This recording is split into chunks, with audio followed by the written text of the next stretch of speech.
Hey, what's going on, guys? Ben Brewster here with threadathletics.com. I want to show you three cable drills that you can do to improve front leg brace and hip shoulder separation or segmentation of your pelvis and your torso for pitchers. So I want to give credit real quick to an original tweet where I saw a version of this drill. I kind of expanded upon it in a couple ways here, but I want to give credit down below in the description.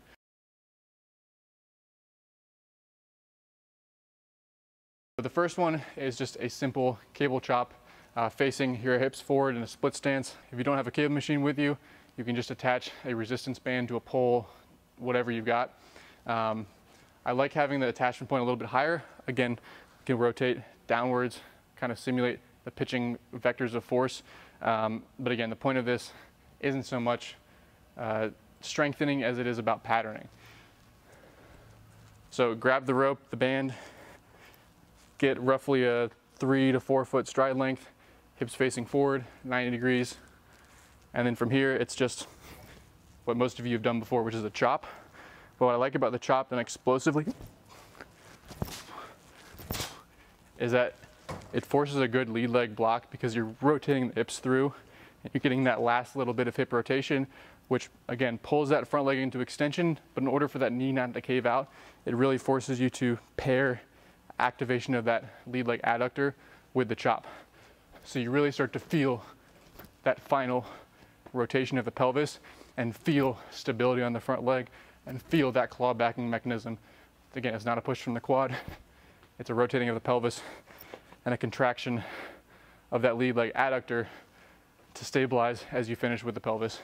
So explosive cable chops are a great way for guys who can't feel stabilization on the front leg, just to go ahead and do something like that before they get into their throwing for the day.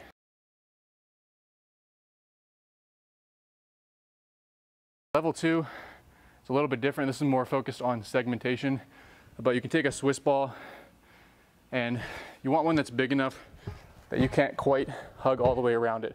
So essentially what the Swiss ball is doing is it's blocking your torso as one unit. We're going to attach that to the cable in a second, but it's blocking your upper half as one unit, and it's allowing that to work independently of your lower half. So again, high anchor point. What you're going to do is grab a rope attachment, make sure it's roughly around the center of the ball, and the ball is roughly centered on your sternum. In other words, you don't want the rope up here.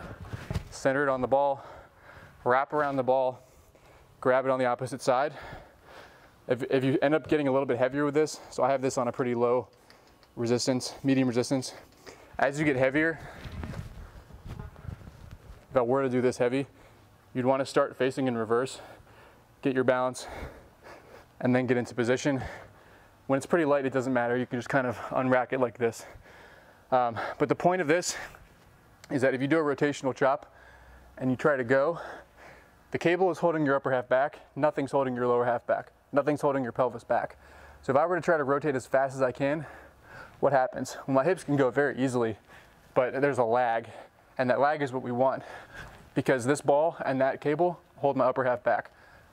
And so without trying, you've just created maximum segmentation in your athletes because you've gotten that pelvis free, upper half still held back, big stretch through the anterior oblique sling, through those glove side obliques, and now you can explode through.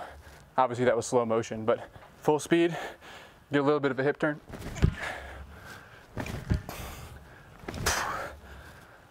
So again, I was doing this more for a power output drill, and I realized that what's happening is it's forcing this really extreme degree of segmentation. And so for athletes that rotate the pelvis and the torso together, this could be a really effective drill to play around with them pre-throwing, just so they can start to feel some of that dissociation of the hips and the shoulders.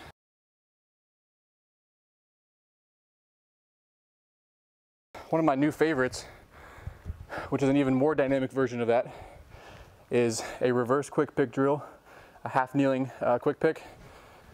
So it's the same idea, but you're going to start with your landing leg forward, facing the cable machine. From here, you're going to hop up, plant, and rotate. So in full speed, you want to go heavy enough again so that as you rotate, the ball holds you back. So if you go too light on this, you're just encouraging it all to rotate together. Go a little bit heavy, and you're gonna force that upper half to lag behind. So plant, plant, rotate. Plant, plant, rotate.